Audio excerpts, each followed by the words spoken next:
नमस्कार, IBC 24 की खास पेशकश सवाल आपका है में आप सभी का स्वागत है। ये कार्यक्रम हमेशा हम जन सरोकार से जुड़े मुद्दे को लेकर आपके बीच में आते हैं और आज कोरोना की चरम स्थिति में हम जो जिस मुद्दे को लेकर के आए हैं वो मुद्दा भी उसी से जुड़ा हुआ है। महामारी का दौर क्या होता है और अपनों को बचाने की जद्दोजहद क्या होती है, ये हम आपको तस्वीर में दिखाएंगे क्योंकि हम वहां पे मौजूद हैं और ये बताएंगे कि कोरोना से कितनी जो बुरी स्थिति होती है वो निर्मित हो गई है। हम अभी मौजूद हैं रायपुर के मेडिकल कॉलेज के पास में जो मेडिकल कॉम्प्लेक्स है वहां पे, और ये तस्वीर देख लीजिए। पहले ये जो लाइन लगी है ये सारे उन मरीजों के परिजन हैं जो आज अस्पतालों में जिंदगी और मौत के लिए जूझ रहे हैं और उन्हें जो दवाई चाहिए उनकी जिंदगी बचाने के लिए वो रेमडेसिविर है। 3 दिनों से प्रदेश में रेमडेसिविर दवाई की बेहद बड़ी किल्लत पैदा हो गई। हम लगातार खबर दिखाते रहे लेकिन अधिकारी और जो जिम्मेदार लोग हैं वो कोशिश करके भी इस समस्या को दूर नहीं कर सके और आज सुबह 6 बजे से अभी ये तमाम लोग इसी तरह से लाइन में लग करके खड़े हैं इस उम्मीद में कि आज संडे होने के बावजूद जो मेडिकल कॉम्प्लेक्स बंद है, इसी उम्मीद में कि ये दुकानें खुलेंगी और उनको जीवन का डोज रेमडेसिविर मिल पाएगा। तो चलिए हम उन सभी लोगों से बातचीत करने की कोशिश करते हैं और समझते हैं कि उनकी दुख तकलीफें कितनी है। सबसे पहले जो महिलाएं यहाँ पे खड़ी हैं उनसे हम बातचीत करते हैं। कब से आए हो आप? बहुत सवेरे से आए भाई साहब। अच्छा, तो कौन है बीमार आज? बेटी दामाद दोनों बीमार है, 2 बच्चे क्वारंटाइन है। ओहो, और कहाँ पे एडमिट है? वो थिंग्स हॉस्पिटल, रिम्स अस्पताल में। तो आप ये दवाई लेने आए हो? हाँ। अच्छा, पैसे भी लाए हो? कितने पैसे लाए हो? तो एक मिल रहा है बोल के 3-3 हजार रुपए लाए हैं। 3000 लाए हो? 1000 में मिल रहा है इसलिए 3 नहीं तो 3,000 का मिल रहा है, ये सोच करके लाए। आप बताओ आप कब से हो और क्या तकलीफ रही? सर एम्स में एडमिट है, फादर है, इवन ब्रदर भी एडमिट है। तो उनके अब मिल तो नहीं रहा है वहाँ के भी स्टॉक में, तो यहीं आए हैं। कल से लाइन लगाए थे, कल बोले कि आ जाइएगा आज मिलेगा करके। मॉर्निंग से लाइन लगाए बट नहीं मिल रहा है। नहीं मिल पाया है। धूप में वैसे ही खड़े हैं भूखे प्यासे। हाँ सर। अच्छा, आप कहाँ से आए हो बताओ आप? लुधिपारा स्टेशन, लुधिपारा। अच्छा, कौन एडमिट है और क्या? माँ एडमिट है। कहाँ पे? एम्स में। लेकिन एम्स में भी दवाई नहीं है। नहीं। तो डॉक्टर वो लिख करके दे दिया आपको कि दवाई लाना है? हाँ। अच्छा, तो फिर क्या लग रहा है, उम्मीद है? देख रहे लाइन में लगे थे, नहीं मिली जी। आप तो कुछ स्टाफ लग रहे हो शायद, कोई नर्स वगैरह। कहाँ पे क्या कर रहे हो आप? मैं स्टूडेंट हूँ अभी। स्टूडेंट है? यस। तो कहाँ पे हैं और क्या आप अस्पताल की तरफ से आए हो? जी, मैं नाना जी एडमिट है गायत्री हॉस्पिटल में। अच्छा, तो रेमडेसिविर चाहिए 4 इंजेक्शन। जी, तो उनके लिए आए हैं। यस। तो आज ही आए हो या फिर कितने दिन से कोशिश कर? आज आए हैं, 2 इंजेक्शन लग गए हैं। अच्छा, तो ये काफी लंबी लाइन है। कोई एम्स में एडमिट है, कोई प्राइवेट हॉस्पिटल में एडमिट है। सुबह से ही ये यहाँ पे कोशिश कर रहे हैं। आप कहाँ से आए हो? मैं रायपुर से आई हूँ, वीरगांव के पास से, बंजारी मंदिर के पास से। मेरे पापा आयुर्वेदिक हॉस्पिटल में एडमिट है, उसको सांस लेने में तकलीफ हो रहा है बहुत ज्यादा, तो टेबलेट लेने के लिए आई हूँ। उस तरह के रहे।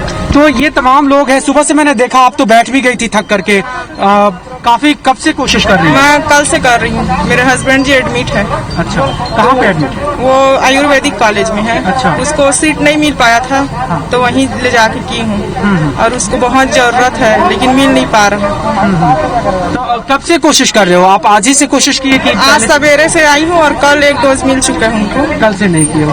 तो ये तकलीफ देखिए कि लगातार किल्लत बनी हुई है, लगातार खबरें दिखाई जा रही है, मीडिया में इस बात को दिखाया जा रहा है कि को लोग कैसे हलाकान है, परेशान है और जो सुध लेनी चाहिए या जो व्यवस्था होनी चाहिए दुर्भाग्य से वो नहीं हो पाई। और आज पूरे प्रदेश में करीब 10,000 डोजेस की पर डे आवश्यकता होती है, लेकिन सप्लाई के नाम पे महज 100, 50, 150 ऐसी सप्लाई होती है। और ये जो आप मेडिकल कॉम्प्लेक्स का बंद गेट देख रहे हैं, ये कुमार एजेंसी है जो 2 दिनों से दवा बहुत कम रेट पे दे रही है। इकलौती एजेंसी है जहां पे ये दवाई मिलती है और आज उसी उम्मीद में लोग यहाँ पे सुबह से आकर के खड़े हुए हैं। कुछ और लोग हैं, उनसे भी बातचीत करेंगे।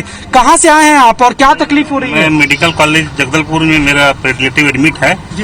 जगदल कॉलेज में 6 दवाई लिखे हैं तो मेडिकल कॉलेज में अवेलेबल नहीं है। तो वहाँ से फोन आया तो मैं प्रिंट आउट निकाल के लेने के लिए आया हूँ, दुकान बंद है बोल रहे हैं। अच्छा। तो कम से कम वो आईसीयू में एडमिट है, उनको बहुत जरूरी है, दवाई चाहिए। इस टाइम यहाँ दवाई नहीं मिल पा रहा है। मेडिकल कॉलेज रायपुर गया, रेड क्रॉस में, वहाँ पे भी दवाई नहीं मिला, यहाँ पे भी आया, यहाँ पे भी बंद है। हम क्या करें, किसको फोन लगाएं? वेट कर रहे हैं, कुछ मिल जाए तो कम से कम जिंदगी बच जाए।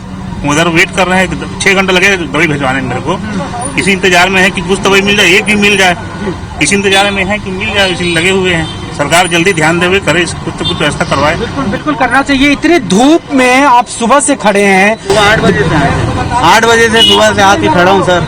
कल आया था, कल एक ही इंजेक्शन दिए, एक ही। जी जी चलिए एक लाइव दिखा दे आप बेटे। ये हॉस्पिटल, ये जो एजेंसी है उनकी तरफ से ये 2 वायल लेकर के आए हैं कुमार। मैं आप ही से बात कर लेता हूँ। आप दिखा दे रहा हूँ कितना माल है जी। ये देखिए लाइव तस्वीर में देखिए, अभी जो भीड़ लगी हुई है लाइन सुबह 6 घंटे से, ये सिर्फ 4-1 में है। कितनी वायल है? कितनी वायल है? 6 है जी। 6 12, ये 72 वायल मेरे पास आई है जी। और ये टोसिलोजुमेब इंजेक्शन है, ये मेरे पास अभी मैं लेके आ रहा हूँ। ये कोल्ड चेन का प्रोडक्ट है जी।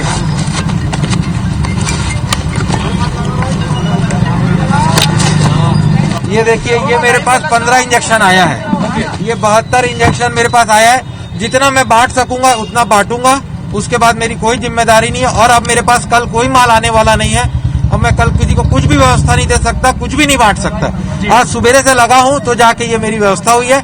एक माल कोरियर में लगा हुआ है, वो नवीन फ्लाई किंग कोरियर, वो अभी उसमें भी बहुत जरूरी 4 इंजेक्शन आए हुए, वो कोरियर वाला उठा नहीं रहा है फोन और डिलीवरी नहीं दे रहा है। अच्छा। वो भी लाइफ सेविंग है। कुमार जी, मैं अपनी रिपोर्टिंग में लगातार 3 दिन से मैं आपसे बातचीत कर रहा हूं। मैंने देखा है कि किस तरह से आप लोगों की हेल्प कर रहे हैं। एक जो लोग यहाँ पे हैं, आपको तो भगवान का रूप कह रहे हैं कि इतने कम दाम में आप इंजेक्शन बेच रहे हैं। मैं आपकी बातों पे पूरी ईमानदारी से भरोसा करता हूँ, लेकिन ये भी जानने की कोशिश करूंगा कि क्या रायपुर में सिर्फ इतनी ही सप्लाई है जो आपके पास आती है?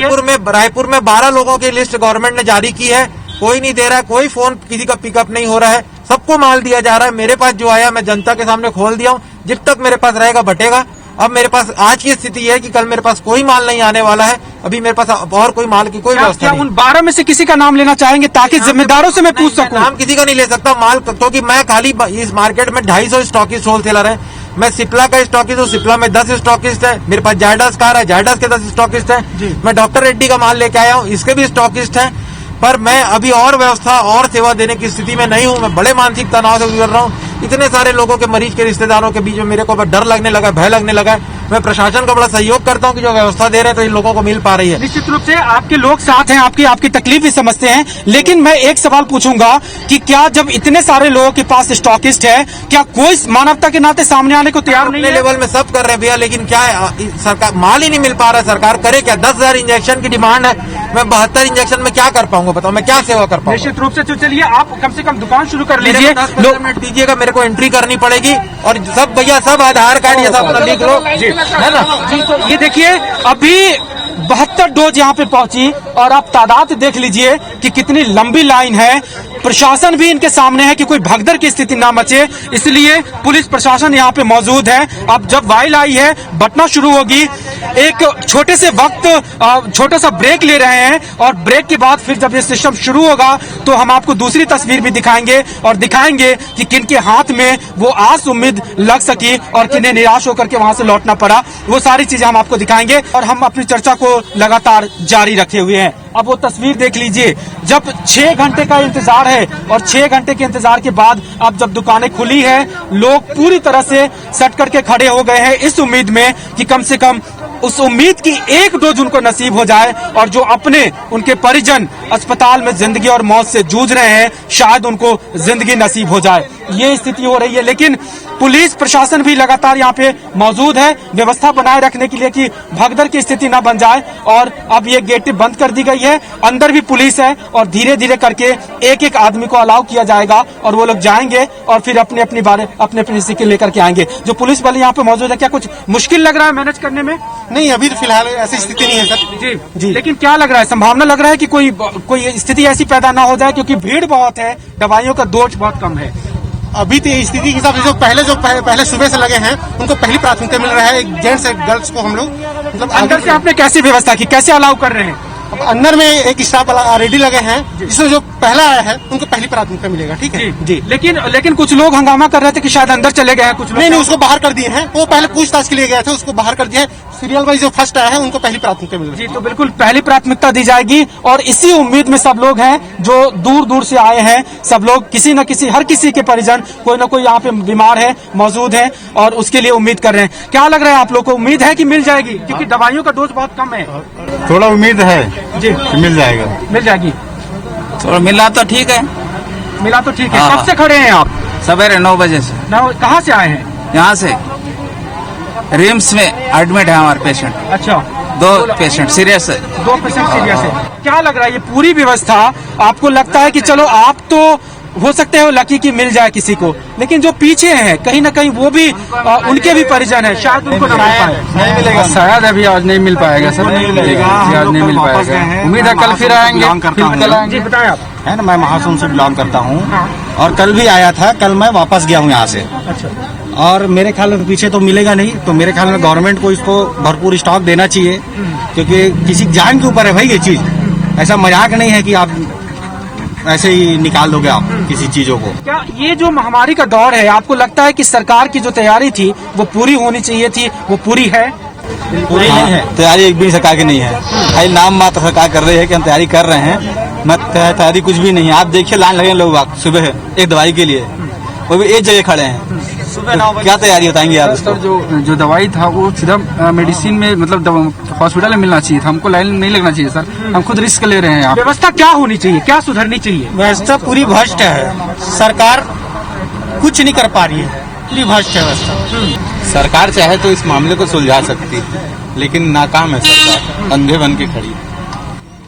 आम लोग की तकलीफ तो आम लोग ही समझता होगा।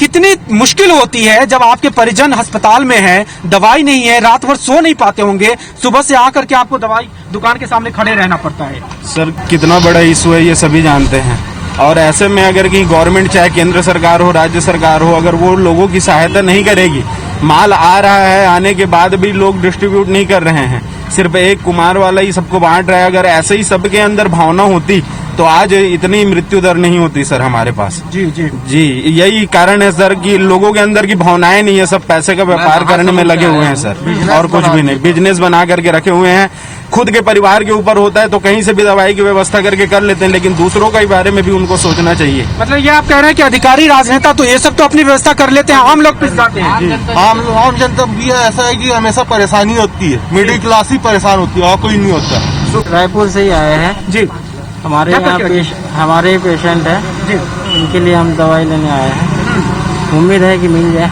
आज 150 से 200 लोगों की भीड़ है और इसमें सब उसी इंतजार में, उम्मीद में है कि किसी न किसी को मिल जाएगा। लेकिन इस भीड़ की इस जो पंक्ति है उसके सबसे आखिरी छोर पे जो लोग मौजूद हैं। आया था, आपसे इंटरव्यू लिया था जी, कल भी नहीं मिला दवाई और मेरे ख्याल से आज भी नहीं मिलेगा।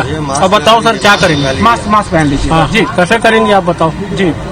कल आपसे बात हुआ था ना मेरा, कल भी नहीं मिला था सर, लाइन लगा के चले गया था, 2 बजे से आया था और मेरे ख्याल से देखो आज भी ये लाइन है, आज भी नहीं मिलेगा। आज भी नहीं मिलेगी। मैं इस लाइन के सबसे आखिरी छोर में जो लोग मौजूद हैं, मैं उनसे पूछता हूं कि अब उन्हें कितनी उम्मीद बची है और वो किस उम्मीद के सहारे अपनी लड़ाई लड़ना चाहते हैं। 72 वायल्स हमें दुकानदार ने अभी सामने दिखाया, मेरे सामने में, और आज आप इस लाइन के आखिरी पंक्ति में खड़े हैं। उम्मीद है कि मिलेगी? उम्मीद तो है सर, मिल जाए कहीं ना कहीं से, ट्राई तो कर सकते हैं ना जी। वो तो जरूरी आखिरी सांस तक लड़ेंगे जब तक ना मिले जी। प्रशासन की बड़ी लापरवाही है कि मिल नहीं रहा है एक भी खुराक सबको जी। आपकी इस लड़ाई को, इस जज्बे को हम भी समझते हैं, लेकिन कुछ ना कुछ मन में आता होगा, खास करके सरकार से और उन व्यवस्थापकों से जिसके ऊपर जिम्मेदारी है इस मुश्किल से लड़ने के लिए। क्या मन में आता है सरकार के लिए?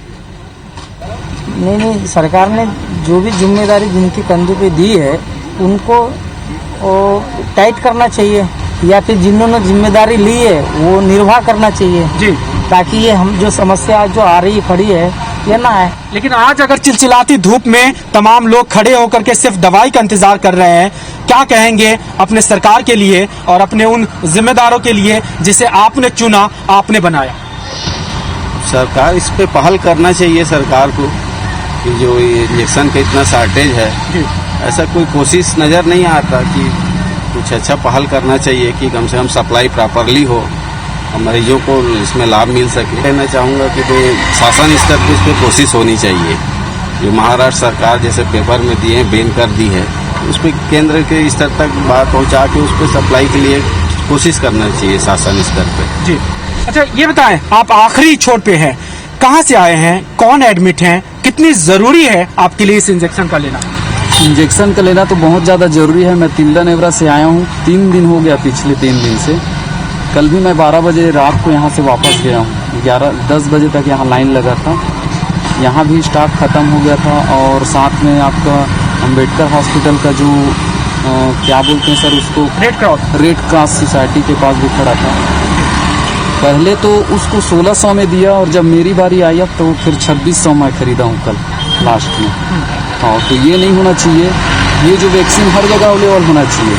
यहाँ पर होलसेल में बिक रहा है, ये तो बहुत ज़्यादा गलत बात है मेरी तरफ से। अगर हर हॉस्पिटल और हर मतलब मेडिकल में अवेलेबल कर दिया जाए तो ना तो भीड़ बढ़ेगा ना कोरोना बढ़ेगा। ये उस पीड़ा को समझिए और उस तकलीफ को भी देखिए कि महामारी के इस दौर में जब एक एक इंजेक्शन के लिए होड़ मची है, लड़ाई है कि कैसे करके भी एक डोज मिल जाए ताकि जो उनके परिजन है कम से कम वो जी सके। और सिर्फ ये लाइन ही नहीं है बल्कि इस धूप से बचने के लिए और भी लोग हैं जो बाहर खड़े हैं इस उम्मीद में कि अगर उन्हें भी एक डोज मिल जाता है तो शायद वो भी लेकर के जाएंगे। चिलचिलाती धूप में सुबह 6 बजे से लेकर के दोपहर के 2-3 बजे तक खड़ा रहना जिस दर्द को बयां करता है, उससे भी ज्यादा बड़ी बात यह है कि जीवन रक्षक दवाई है, कोरोना जान लेने पर उतारू है और यही दवाई लोगों को मिल नहीं रही है। इससे बड़ी त्रासदी और क्या हो सकती है। उम्मीद है सरकार और जिम्मेदार जिनके ऊपर इन तमाम व्यवस्थाओं को सुचारू करने की जिम्मेदारी दी गई थी, वो सभी लोग इस तस्वीर को देख रहे होंगे और आम लोगों के दर्द को भी महसूस करेंगे कि उन्हें इस महामारी के दौर में कितनी तकलीफ, कितनी पीड़ाओं से होकर गुजरना पड़ रहा है। आज के इस कार्यक्रम में बस इतना ही। फिर किसी मुद्दे पर आपसे हम दोबारा रूबरू होंगे। तब तक आप देखते रहिए IBC 24। नमस्कार।